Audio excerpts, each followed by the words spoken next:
حضرت امام حسین کا جنازہ کس نے پڑھایا؟ امام حسین کی شہادت کے بعد ان کا گھوڑا کہاں گیا؟ بغیر سر کے 72 جسم بے گور و کفن تپتی ریت پر پڑے ہیں۔ 13 محرم کو بنی اسد کی عورتیں اور مرد ان لاشوں کو دفنانے کا بندوبست کرتے ہیں۔ قبریں کھودی جاتی ہیں اور جسموں کو جنازے کے لیے سامنے رکھ دیا جاتا ہے۔ اس وقت ایک گھوڑا سوار آ کر کہتا ہے کہ یہ جنازہ میں پڑھاؤں گا۔ وہ گھوڑا سوار کون تھا؟ بسم اللہ الرحمن الرحیم۔ تمام اثاثے لٹانے کے بعد جب شیر خدا کے شیر بیٹے گھوڑے پر سوار ہوئے تو شمشیر حیدری کی جھلک سے شمر کے لشکر پر خوف طاری ہو گیا۔ سیدنا علی کے بیٹے کو میدان میں آتے دیکھ کر ایک جلیل فوج کانپنے لگتی ہے۔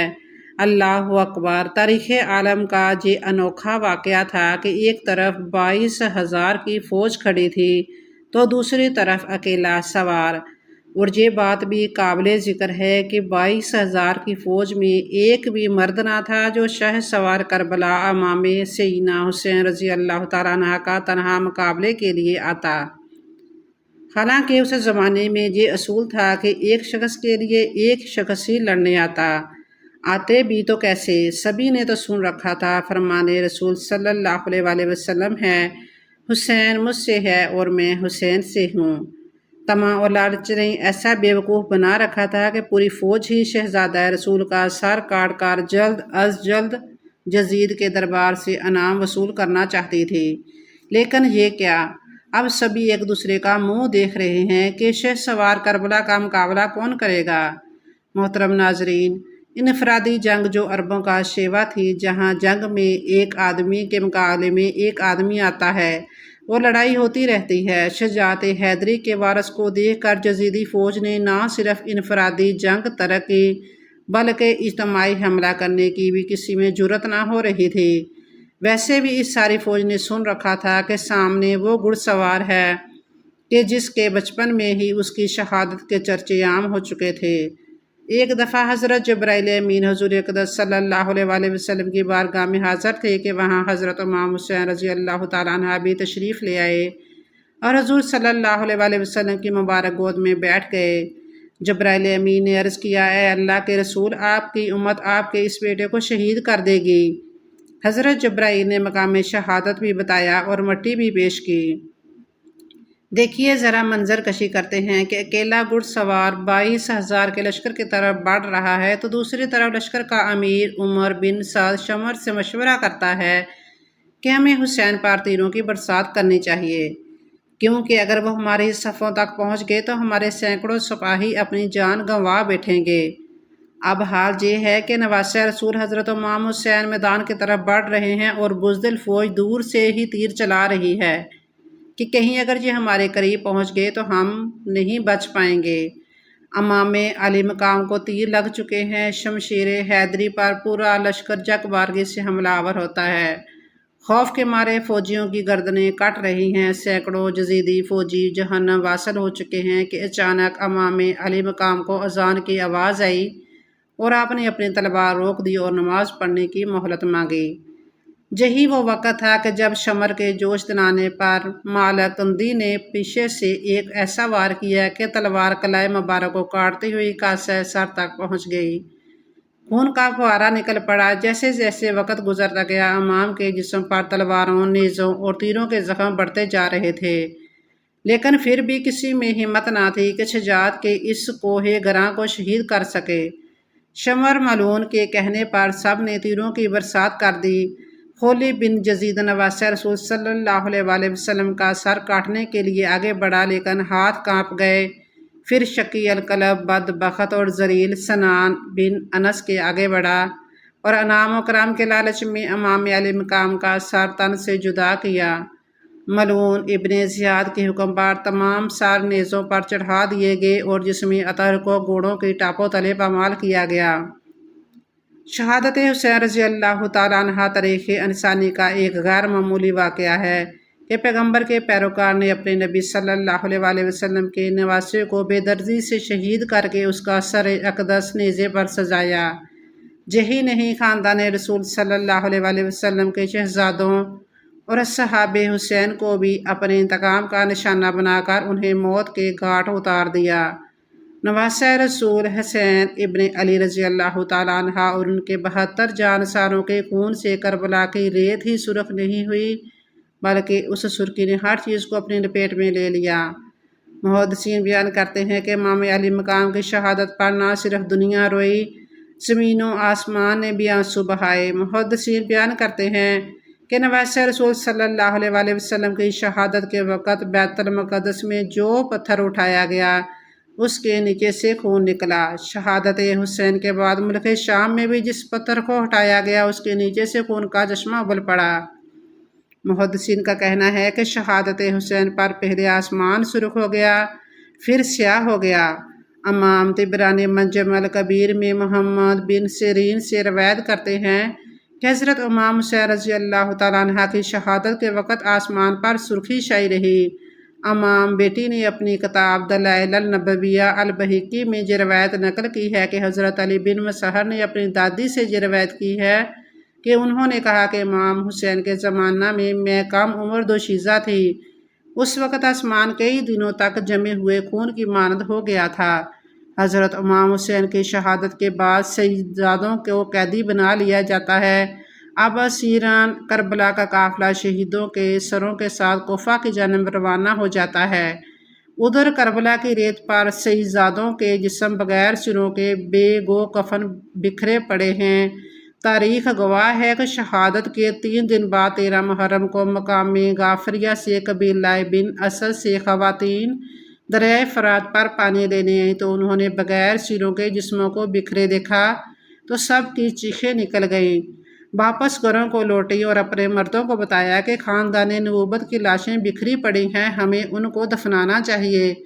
چنانچہ کچھ مرد ان کے ساتھ میدان کربلا پہنچے اور قبریں کھودنا شروع کر دیں۔ سبھی جنازہ پڑھنے کے لیے تیار تھے کہ اتنے میں ایک گھوڑا سوار شخص آیا اور حضرت امام حسین کے جسم کے ساتھ لپٹ کر رویا۔ اس شخص کا روب و دبدبہ اتنا تھا کہ ان کے لیے مصلی خالی کر دیا گیا۔ انہوں نے نماز جنازہ پڑھایا اور پھر ایک ایک جسم کے نام کو پکارتے اور دفن کرتے رہے۔ سب سے آخر میں حضرت عباس علمدار کو دفنایا گیا۔ جب وہ گھوڑا سوار جانے لگا تو قبیلہ بنو اسد نے پوچھا کہ آپ کون ہیں؟ جواب ملا، میں علی بن حسین ہوں۔ یہ کہہ کر چل دیے اور نظروں سے اوجھل ہو گئے۔ شہزادہ سرور کونو مقام حضرت سیدنا امام حسین کے گھوڑے کا نام کیا ہے؟ آپ کے پاس وہ گھوڑا کہاں سے آیا تھا اور اس گھوڑے کی کیا خاصیت تھی؟ آج کی ویڈیو میں حضرت سیدنا امام حسین کے گھوڑے کا مختلف تاریخی حوالوں سے ذکر کریں گے۔ اس کے علاوہ کربلا کے میدان میں اس گھوڑے کی وفاداری کا ایک واقعہ بھی بتائیں گے جس کو سن کر یقیناً آپ کی آنکھیں آنسوؤں سے ضرور بھر جائیں گی۔ حضرت امام حسین رضی اللہ تعالیٰ عنہ کے گھوڑے کا نام ذوالجناح تھا۔ ذوالجناح کو ایران کے بادشاہ نے ایک مرتبہ حضور نبی کریم صلی اللہ علیہ وآلہ وسلم کو تحفے میں دیا تھا، اور آپ صلی اللہ علیہ وآلہ وسلم کا یہ مشہور معجزہ ہے کہ آپ صلی اللہ علیہ وآلہ وسلم جس بھی گھوڑے پر ایک بار بیٹھ جایا کرتے تو پھر اس گھوڑے کی عمر بڑھ جایا کرتی تھی، یعنی وہ گھوڑا پھر کبھی بھی بوڑھا نہیں ہوتا تھا۔ اس لیے یہ گھوڑا اتنے سال گزر جانے کے باوجود بھی کربلا کے میدان میں صحت مند اور چاق و چوبند تھا۔ حضرت امام حسین کے اس گھوڑے کی رفتار اور اس کی خوبصورتی کی وجہ سے اس کا نام ذوالجناح رکھا گیا تھا۔ جب بھی یہ گھوڑا جنگ کے میدان میں دشمنوں پر حملہ آور ہوتا تو ایسے لگتا تھا کہ جیسے یہ گھوڑا دوڑ نہیں رہا بلکہ اڑ رہا ہے، اس لیے اس کو ذوالجناح یعنی 2 پروں والا گھوڑا کہا جانے لگا۔ حضرت امام حسین کو بچپن ہی سے اس گھوڑے سے بہت لگاؤ تھا۔ ایک مرتبہ حضرت امام حسین رضی اللہ تعالیٰ عنہ اپنی نانا نبی کریم صلی اللہ علیہ وآلہ وسلم کے پاس گئے۔ اس وقت آپ صلی اللہ علیہ وآلہ وسلم اس گھوڑے کے پاس موجود تھے اور ساتھ میں آپ صلی اللہ علیہ وآلہ وسلم کے کچھ صحابہ کرام بھی موجود تھے۔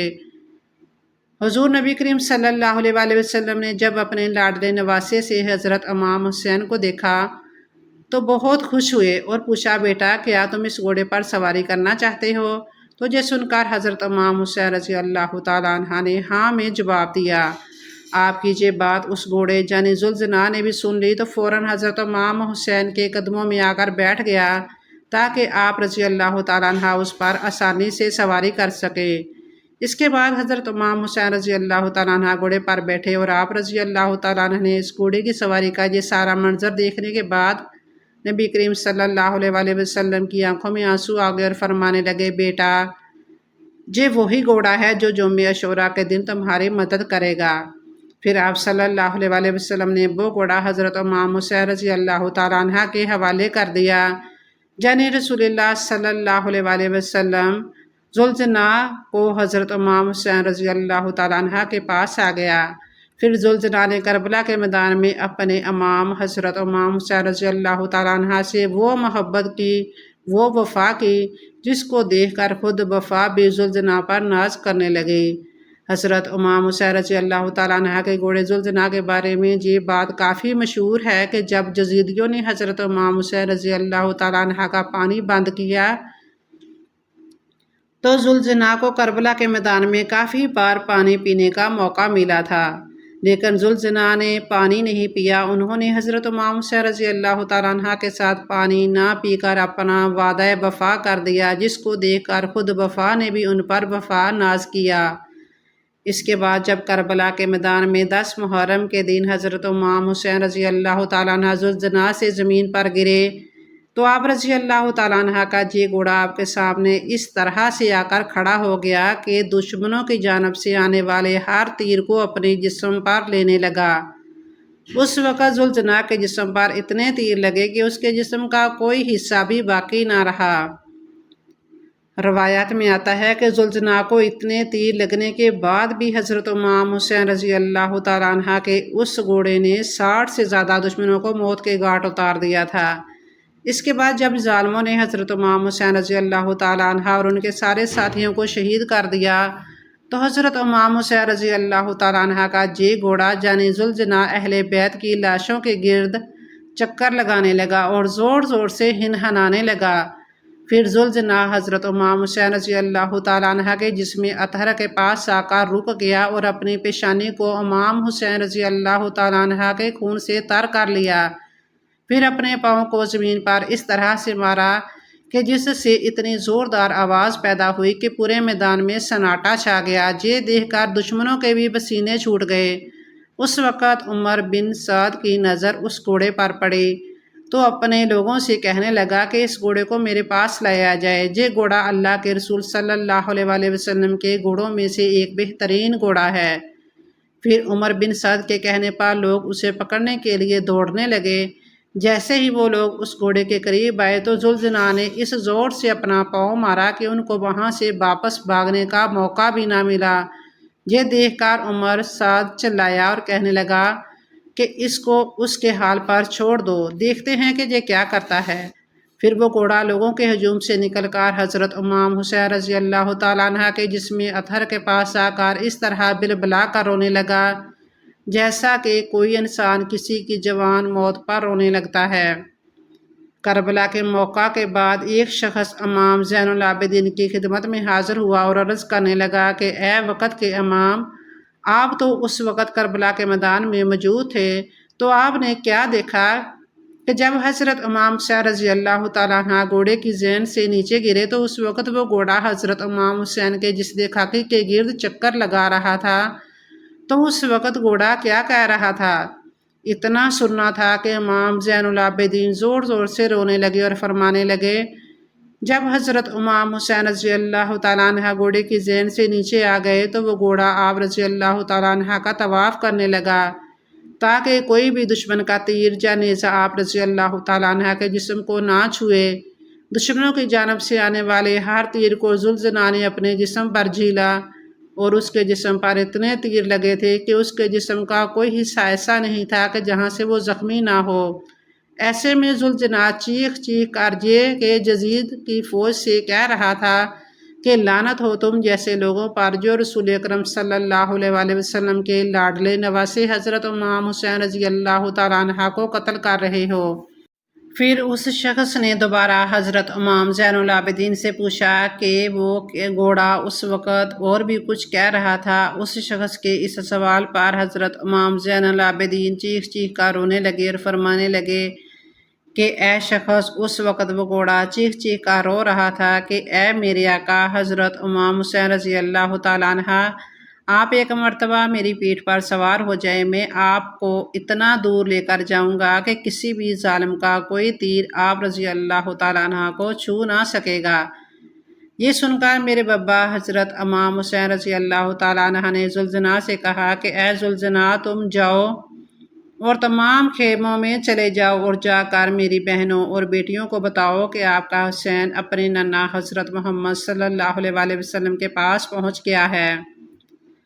اتنا سنتے ہی وہ گھوڑا خیموں کی طرف مڑا اور جا کر بیبیوں کے خیمے کے باہر زور زور سے آوازیں نکالنے لگا۔ اہل بیت کی خواتین نے یہ سوچا کہ شاید حضرت امام حسین رضی اللہ تعالیٰ عنہ آئے ہیں، لیکن جیسے ہی انہوں نے باہر آ کر دیکھا کہ سواری تو ہے لیکن اس کے اوپر سوار نہیں، اور حضرت امام حسین رضی اللہ تعالیٰ عنہ کا گھوڑا زخموں سے چور ہے، تو اہل بیت کی خواتین یہ دیکھ کر رونے لگی۔ اتنے میں بی بی سکینہ ذوالجناح کے پاس دوڑتی ہوئی آئیں اور کہنے لگی، اے میرے بابا کے گھوڑے، مجھے یہ بتاؤ کہ جب میرے بابا میدان میں جا رہے تھے تو اس وقت وہ پیاسے تھے، میرے بابا نے پانی پیا تھا یا پھر انہیں پیاسے ہی شہید کر دیا؟ یہ دیکھ کر وہ گھوڑا زور زور سے ہنہنانے لگا۔ یہ منظر دیکھنے کے بعد تمام بیبیاں زور زور سے رونے لگی۔ بی بی سکینہ پھر دوبارہ گھوڑے سے پوچھتی ہیں کہ اے میرے بابا کے گھوڑے، اس وقت تمہاری حالت یہ بتاتی ہے کہ میرے بابا کو شہید کر دیا گیا ہے۔ اس کے بعد وہ شخص دوبارہ سے حضرت امام زین العابدین سے پوچھنے لگا کہ اس کے بعد اس گھوڑے کا کیا ہوا؟ تو آپ رحمۃ اللہ علیہ نے جواب دیا کہ پھر وہ دشمنوں کا لشکر حضرت امام حسین رضی اللہ تعالیٰ عنہ کے اس گھوڑے کو حاصل کرنا چاہتا تھا، کیونکہ وہ گھوڑا حضور نبی اکرم صلی اللہ علیہ وآلہ وسلم کے گھوڑوں میں سے ایک بہترین گھوڑا تھا، لہذا اس گھوڑے نے اپنے آپ کو نہر فرات کے حوالے کر دیا۔ کہنے لگا وہ گھوڑا نہر فرات میں کود گیا، اور اس طرح سے حضرت امام حسین رضی اللہ تعالیٰ عنہ کے شہید ہونے کے بعد ان کا یہ گھوڑا بھی اس دنیا سے چلا گیا۔ ذوالجناح کوئی عام گھوڑا نہ تھا، اسے رسول پاک صلی اللہ علیہ وآلہ وسلم جیسی شخصیت سے لقب خاص عطا ہوا تھا۔ مورخین کے نزدیک اس کا اصلی نام مرتجز تھا، لیکن اس کی غیر معمولی جسامت اور خد و خال کی وجہ سے رسول اکرم صلی اللہ علیہ وآلہ وسلم نے اس کو لقب ذوالجناح دیا۔ بعض مورخین کے نزدیک ذوالجناح اور مرتجز دو الگ الگ گھوڑے تھے، لیکن یہ بات بعض مورخین کے نزدیک بعید از قیاس ہے۔ ذوالجناح جسمانی ساخت کے لحاظ سے دوسرے جانوروں سے مختلف تھا۔ اس کی پیشانی پر ایک خوشنما اور چمکدار ابھار تھا۔ مغربی دیو مالائی قصوں میں ایسے گھوڑوں کو یونیکورن کے نام سے پکارا گیا۔ حضرت سلیمان علیہ السلام کے پاس ایسے گھوڑے پائے جاتے تھے جن کے ماتھے پر ایک چمکدار ابھار یا سنگ ہوا کرتا تھا، اور ان کے پر ہوتے تھے جو طاقتور پرواز بھی رکھتے تھے۔ بعض روایت کے مطابق وہ گھوڑے جنات تھے جو حضرت سلیمان علیہ السلام کے بعد ناپید ہو گئے۔ ہندوؤں کی اوتار کالکی کے مجسمے میں بھی اس کو ایسے گھوڑے پر بٹھایا گیا جس کے پر ہیں، اور ان حضرت صلی اللہ علیہ وآلہ وسلم کی جوزہ محترمہ نے بھی جس گھوڑے کو کھلونا بنایا تھا وہ گھوڑا بھی پروں والا تھا، جس کو دیکھ کر رسول اکرم صلی اللہ علیہ وآلہ وسلم نے تبسم فرمایا تھا۔ لہذا ذوالجناح کی منسوبیت ایسے گھوڑوں سے ہے جن میں طاقت پرواز تھی۔ ایک روایت کے مطابق ذوالجناح کا شجرہ حضرت اسماعیل علیہ السلام سے گھوڑے سے جا کر ملتا ہے۔ دوسری روایت ہے کہ حضرت ابراہیم علیہ السلام جس گھوڑے پر فلسطین سے مکہ آیا کرتے تھے اسی گھوڑے کی نسل سے ہے۔ بعض کے نزدیک ذوالجناح بھی جنت کی سواریوں میں سے ایک سواری ہے جو رسول خدا اور اہل بیت کے لیے براق کی طرح خدا نے بھیجا تھا۔ بعض کے مطابق یہ ذوالجناح کوئی عام گھوڑا نہ تھا بلکہ ایک جن تھا جو اللہ کے حکم کے مطابق اہل بیت کی خدمت پر مامور تھا، اور اپنے فرض کی تکمیل کے بعد 61 ہجری کو واپس لوٹ گیا۔ بعض کے نزدیک ذوالجناح ایک فرشتہ تھا جسے یوم عاشور کے واقعات کا گواہ بننا تھا، جیسا کہ حجر اسود بھی ایک فرشتہ ہے جو عہد الست کا گواہ ہے، اور اللہ نے پتھر کی صورت میں اس فرشتہ کو دنیا میں بھیجا تاکہ اس بات کی گواہی دے سکے کہ کون لوگ عہد الست پر قائم رہے۔ ذوالجناح بھی قانون قدرت کے مطابق واقعہ کربلا کا گواہ ہے۔ اللہ سے دعا ہے کہ ہم نبی آخر الزمان حضرت محمد صلی اللہ علیہ وآلہ وسلم کی اور ان کی پاک آل و اولاد پر اپنی جان نثار کرنے والے بن جائیں۔ اے اللہ پاک ہمارے گناہوں کو بخش دے اور اللہ ہمارا حشر بروز قیامت حضور صلی اللہ علیہ وآلہ وسلم اور ان کی اولاد کے ساتھ کرنا۔ کمنٹ سیکشن میں آمین لکھنا مت بھولیے گا۔